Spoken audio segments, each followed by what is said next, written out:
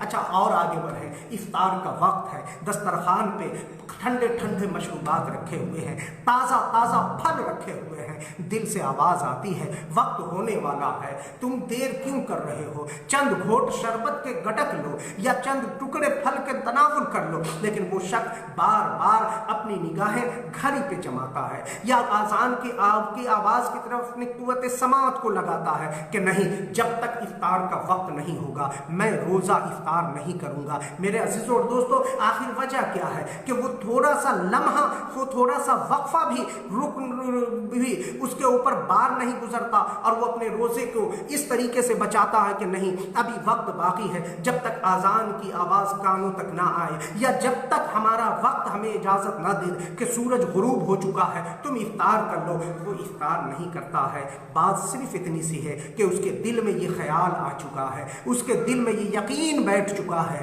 کہ میرا رب مجھے میرے روزہ کو دیکھ رہا ہے، میرا رب میرے افطار پر بیٹھنے کو دیکھ رہا ہے، میرا رب میرے وضو کرنے کو دیکھ رہا ہے۔ جس رب کی رضا کے لیے میں نے دن بھر کھانا چھوڑ رکھا ہے، جس رب کی رضا اور خوشنودی کے لیے میں نے دن بھر پانی پینا بند کر رکھا ہے، اب چند لمحے باقی رہ گیا ہے، اس رب کو راضی کرنے کے لیے میں اپنے دل کو تسکین پہنچانے کے لیے یا حلق کو ترک کرنے کے لیے میں پانی کا گلاس یا شربت کا گلاس نہیں اٹھانے والا، میں پھل کا ٹکڑا نہیں اٹھانے والا۔ میرے عزیزوں اور دوستوں، عرض کرنے کا مقصد یہ ہے، اے مسلمانوں، خدا را انصاف کرو۔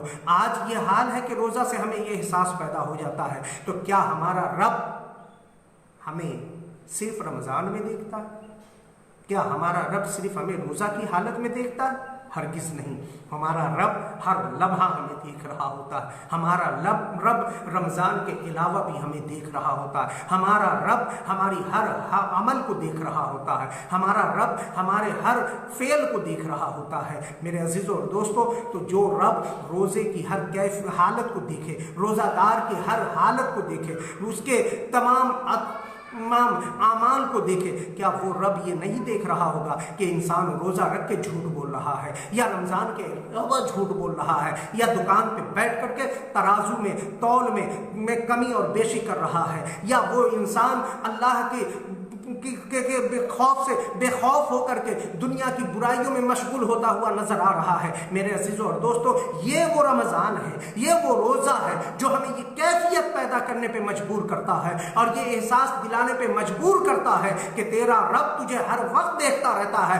جس طرح تو نے اپنے روزے کو اپنے رب کے ڈر سے بچایا ہے، اسی طریقے سے اپنے رب کے ڈر سے برے اعمال سے اپنے آپ کو بچا لے، گناہوں سے اپنے آپ کو بچا لے، برائیوں سے اپنے آپ کو بچا لے۔ صرف رمضان ہی میں نہیں بلکہ بعد رمضان جو 11 مہینے میں ہے اس میں بھی اسی خوف اور اسی پرہیزگاری کے ساتھ اگر تو زندگی گزار تو تو سب سے بڑا متقی پرہیزگار ہو جائے گا۔ میرے عزیزوں اور دوستوں، عرض کرنے کا مقصد یہ ہے کہ یہ روزہ ہے جو ہمیں اور آپ کو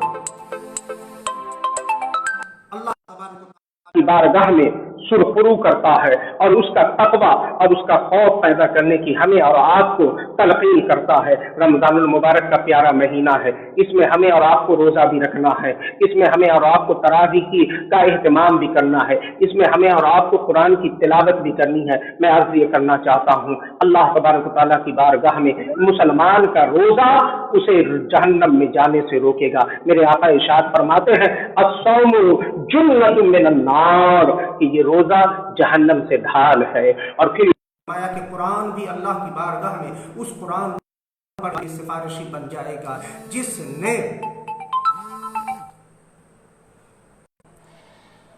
اپنے رب کی رضا کے لیے قرآن کی تلاوت کیا ہوگا۔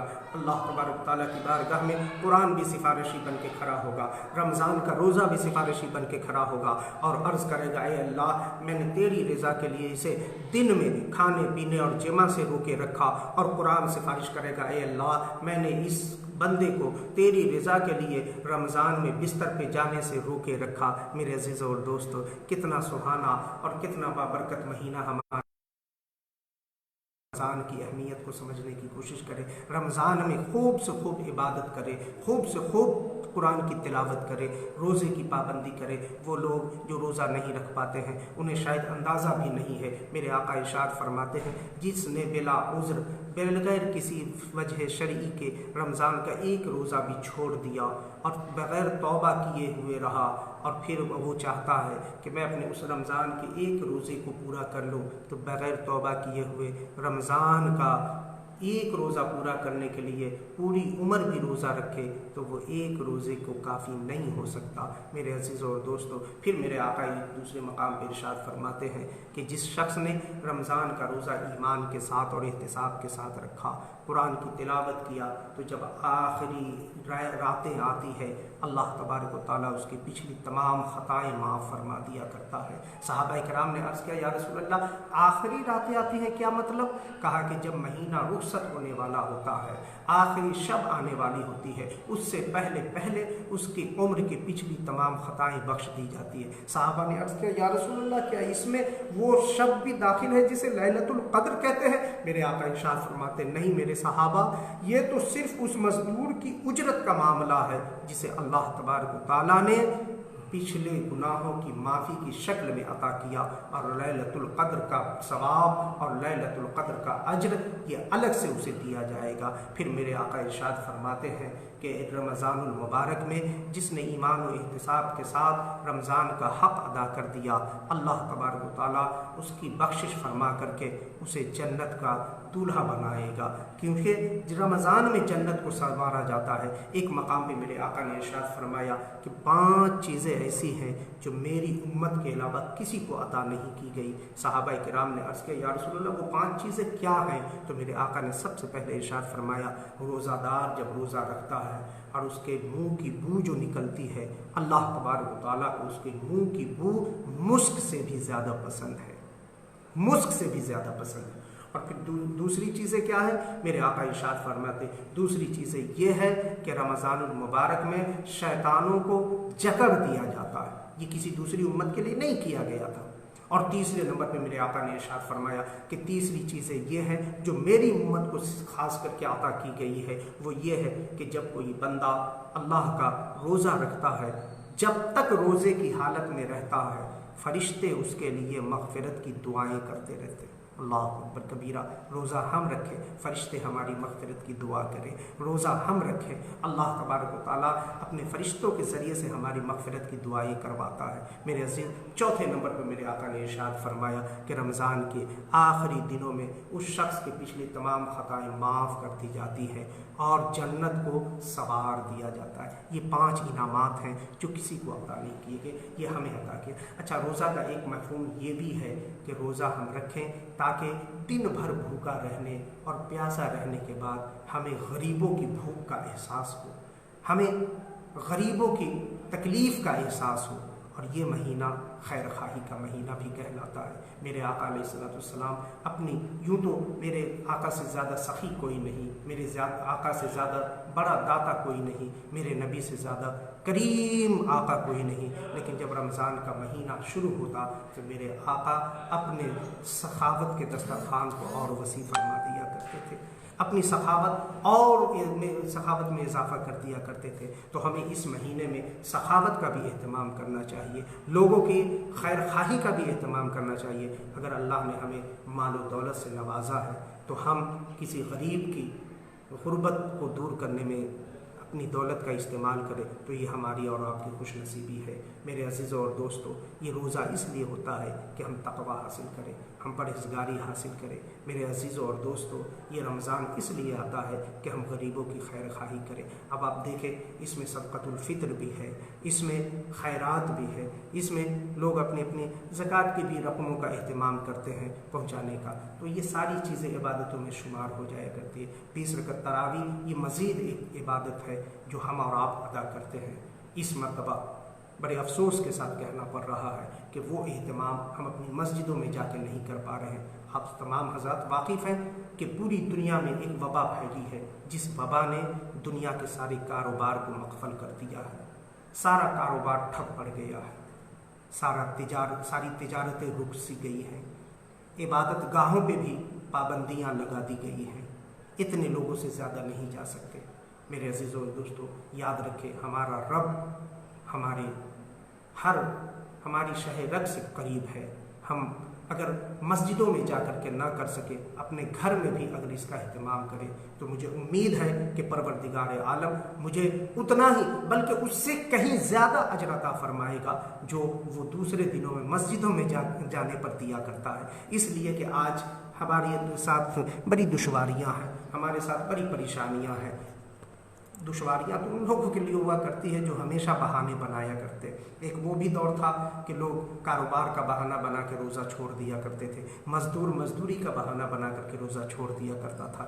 محنت کے کام کرنے ہیں، کاروبار کرنے ہیں، بھاگ دوڑ والی زندگی ہے، وقت نہیں ملتا ہے۔ ذرا تصور کریں کہ آج وقت ہی وقت ہے، آج کام ہی نہیں ہے، آج صرف ایک کام ہے کہ اپنے رب کو راضی کر لیں، آج صرف ایک کام ہے کہ اپنے گناہوں کی معافی طلب کر لے، آج ایک صرف ہمیں کرنا ہے کہ اپنے رب کی بارگاہ میں استغفار پیش کرنا ہے۔ اے اللہ، اس بلا سے ہمیں بچا لے، اس بلا سے ہماری حفاظت فرمائے، دنیا انسانیت کی حفاظت فرما دے۔ یاد رکھے، یہ بلا ہو سکتا ہے ہماری بدعملی کی سزا بھی ہو یا پھر ہماری آزمائش بھی ہو۔ میں تو یہ نہیں سمجھ سکتا اور نہ میں یہ دعویٰ کر سکتا ہوں کہ یہ ہماری آزمائش کے لیے ہے یا ہماری سزا کے طور پر ہے۔ ہاں، اتنا تو ضرور ہے، علماء کرام فقہا فرماتے ہیں کہ جو پریشانی یا جو بیماری کی وجہ سے، جس بیماری کی وجہ سے یا جس بلا کی وجہ سے لوگوں کو رجوع اللہ کی توفیق حاصل ہو جائے، وہ سزا نہیں، وہ آزمائش ہے۔ اور جس بلا اور مصیبت اور پریشانی کی وجہ سے انسان کی زندگی میں کوئی بدلاؤ پیدا نہ ہو سکے، انسان ویسے ہی مگن رہے جس طریقے سے اس بلا اور مصیبت سے پہلے اپنی زندگی میں مصروف رہا کرتا تھا، تو اسے وہ اپنے لیے سزا مانے کہ یہ ہمارے لیے سزا ہے۔ تو جو لوگ اس بلا کی وجہ سے، اس پھیلی ہوئی بیماری کی وجہ سے، اس وبا کی وجہ سے استغفار کی کثرت کر رہے ہیں، نماز کی پابندی کر رہے ہیں، قرآن کی تلاوت کر رہے ہیں، اپنے رب کو یاد کر رہے ہیں، رو رو کر کے رب سے گناہوں کی معافی طلب کر رہے ہیں، اے اللہ ہم نے تیری نافرمانی کی، اے اللہ ہم سے کوتاہیاں ہو گئی، اے اللہ ہم نے تیرے حکم کو توڑ دیا، اے اللہ ہمیں معاف فرما دے، تو میرا دعویٰ ہے بلکہ میرا یقین ہے کہ ضرور یہ بیماری اس کے لیے آزمائش ہے، اس کے لیے ابتلا ہے۔ اور یاد رکھے، آزمائش اللہ تبارک و تعالیٰ اپنے نیک بندوں کے لیا کرتا ہے، اللہ جسے چاہتا ہے اسی کو آزمائش میں مبتلا کیا کرتا ہے۔ ارے ہم اور آپ کیا آزمائش میں کھڑے اتر سکتے ہیں؟ اگر تاریخ پڑھنی ہو تو ذرا الٹ کر کے دیکھو، اگر آپ کو ازبر ہو واقعات تو تاریخ کے پنے پلٹو۔ حضرت نوح کو آزمائش سے گزارا گیا، حضرت ابراہیم کو آزمائش سے گزارا گیا، حضرت موسیٰ کو آزمائش سے گزارا گیا، حضرت یونس کو آزمائش سے گزارا گیا، حضرت لوط کو آزمائش سے گزارا گیا۔ کون سا ایسا نبی ہے جسے اللہ تبارک و تعالیٰ نے آزمائش کے امتحان سے نہ گزارا ہو؟ اور پھر جب پیغمبر آخر الزمان کی باری آئی، جب محبوب پروردگار کی باری آئی، جب کونین کے مختار کی باری آئی، تو وہ آزمائش جو تنہا نبیوں کو دیے گئی تھی، وہ ساری آزمائشوں سے تنہا میرے نبی کو گزارا گیا، اس لیے کہ یہ سید المرسلین ہے، امام الاولین والآخرین ہے، یہ سب سے بڑے رتبے والے پیغمبر تشریف لائے ہیں۔ تو ظاہر سی بات ہے کہ ان کی آزمائش بھی سب سے بڑی ہونی چاہیے۔ آپ کے سامنے میں ایک ہلکی سی جھلک پیش کرنا چاہتا ہوں۔ آج تو صرف ہمارا معاملہ یہ ہے کہ ہمیں بازاروں میں جانے سے روک دیا گیا ہے، ہمیں مسجدوں میں بھیڑ لگانے سے منع کر دیا گیا ہے۔ لیکن ذرا یاد کریں مکہ کی وہ وادی کو جسے شیب ابی طالب کہا جاتا ہے، جس میں آقا تو جہاں رحمت عالم صلی اللہ تعالیٰ علیہ وسلم آپ کے خاندان اور آپ کے ماننے والوں کو پناہ لینی پڑی تھی، اس لیے کہ کفار مکہ و مشرکین نے آپ کا سماجی بائیکاٹ کر دیا تھا، مکمل طور پہ بائیکاٹ کیا گیا تھا۔ نہ کوئی بات کر سکتا، نہ کوئی سامان بیچ سکتا، نہ کوئی سامان خرید سکتا، نہ کوئی ضرورت کی چیزیں پہنچا سکتا۔ اور یہ مدت کتنی تھی؟ یہ 1 مہینے نہیں اور 15 اور 20 دن کی طریقے سے نہیں کہ بڑھتے جا رہی ہے، ایک امید ہے۔ مسلسل 3 برس تک اس پابندی کا سامنا میرے آقا اور آپ کے ماننے والے سچے جانے ساروں نے کیا۔ شیب ابی طالب میں 3 برس تک اس سماجی بائیکاٹ کا سامنا کیا، بھوک کو بھی برداشت کیا، پیاس کو بھی برداشت کیا۔ روایتوں میں آتا ہے کہ جب کھانے کے سامان ختم ہو گئے تو مسلمانوں نے درخت کے پتے چبا چبا کر کے گزارا کیا، درخت کی چھالوں کو بھگو کر کے اپنی زبانوں کو تر کیا، لیکن اپنے ایمان کا سودا کرنا گوارا نہیں کیا۔ محمد الرسول اللہ صلی اللہ تعالیٰ علیہ وسلم کے دامن پناہ سے ہٹنا گوارا نہیں کیا، اور کفار مکہ کو یہ پیغام دے دیا ہر جفا ہر ستم گوارا ہے، محبوب کے ساتھ رہ لیں گے، جان قربان کر دیں گے، بھوک برداشت کر لیں گے، بچوں کی قربانی پیش کر دیں گے، لیکن ایمان کا سودا نہیں کر سکتے۔ جہاں رہیں گے وہی ایمان کا بول بالا کرتے رہیں گے، ایمان کی صدائیں بلند کرتے رہیں گے اور اللہ کو یاد کرتے رہیں گے۔ اور جب آزمائش میں کھڑے اترے تو اللہ تبارک و تعالیٰ نے پھر ایٹومیٹک ایک ننھے سے کیڑے کے ذریعے سے، جسے دیمک کہا جاتا ہے، اس دستاویز کو ختم کروا کر کے دنیا والوں کو یہ ذہن دیا کہ جو راسخ فی العقیدہ ہوتے ہیں اللہ تبارک و تعالیٰ یقیناً اس کی مدد کرتا ہے۔ ہمارے لیے بھی آزمائش ہے، ان کے لیے جنہوں نے رجوع اللہ کی فکر کی ہے، اپنے آپ کو خدا کی بارگاہ میں عجز کے ساتھ جھکایا ہے، لیکن جن کی زندگی میں کوئی بدلاؤ نہیں آیا۔ میں دیکھتا ہوں کچھ نوجوان ہیں جو اس وبا سے پہلے کے رمضان میں جس طریقے سے مٹر گشتیاں کر رہے تھے ویسی ہی حالت ابھی بھی بنی ہوئی ہے، نہ روزہ ہے نہ نماز ہے۔ کیا خدا کو منہ دکھاؤ گے؟ کیا کہہ سکتے ہو کہ اے اللہ ہمارے پاس وقت نہیں تھا، اے اللہ ہمیں مزدوری بھی کرنی پڑتی تھی؟ آج تو وہ مزدوری بھی چھین لی گئی ہے، آج تو وہ کام بھی چھین لیا گیا ہے، اب تو کوئی بہانہ چلنے والا نہیں ہے، اب تو تمہیں رمضان کا روزہ رکھ کے اپنے رب کو راضی کر لینا چاہیے۔ میرے عزیزوں اور دوستوں، چلتے چلاتے ایک اور بات میں آپ کے سامنے رکھنے کی کوشش کر رہا ہوں۔ یاد رکھیں یہ بلا ایک نہ ایک دن ضرور ختم ہو جائے گی۔ ایک یہ وبا جو پوری دنیا میں آفت مچا چکی ہے، جو پوری دنیا کو اپنے پنجے میں جکڑ چکی ہے، بڑے بڑے ترقی یافتہ ممالک بھی اس کے سامنے پانی مانگتے ہوئے نظر آ رہے ہیں۔ وہ ممالک جو کہتے تھے کہ ہمارے پاس یہ چیزیں ہیں، ہمارے پاس وہ ہتھیار ہیں، ہماری اتنی تیاریاں ہیں میڈیکل کے حوالے سے یا ہتھیار کے حوالے سے یا دولت کے ذخیرے کے حوالے سے، آج وہ سارے ممالک اس وائرس کے سامنے بونے بنے ہوئے نظر آ رہے ہیں۔ آخر وجہ کیا ہے؟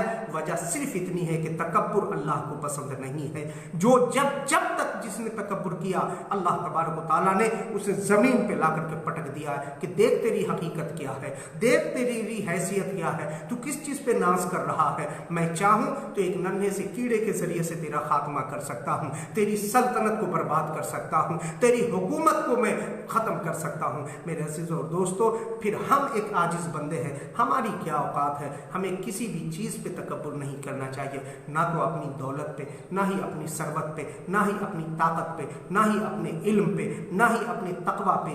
جس نے تکبر کیا اللہ تبارک و تعالیٰ اس کے تکبر کو اس کے لیے یہ ہتھیار بنا کر کے ہلاک کر دیا کرتا ہے۔ وہ تکبر خود اسے کار مذلت میں مبتلا کر دیا کرتا ہے۔ لہٰذا اس بلا کے ذریعے ہمیں ایک یہ بھی درس حاصل کرنا چاہیے، اے اللہ ہمیں تکبر سے بچا، ہمیں سے بچا، ہم انا کہ میں تیرا بندہ عاجز ہوں اور تو ہمارا رب اعلیٰ ہے، تو ہی ہمارا سب سے بڑا پروردگار ہے۔ اللہ اکبر، تو سب سے بڑا ہے، تجھ سے بڑا کوئی نہیں۔ یہ طاقت، یہ دولت، یہ ثروت، یہ علم، یہ تقوی، یہ تیری دی ہوئی توفیق سے حاصل ہوئی ہے۔ پروردگار عالم کی بارگاہ میں عزت و انکساری کیا کرے۔ یقیناً ہماری اور آپ کی اسی میں کامیابی ہے، فلاح ہے، اور اسی میں ہماری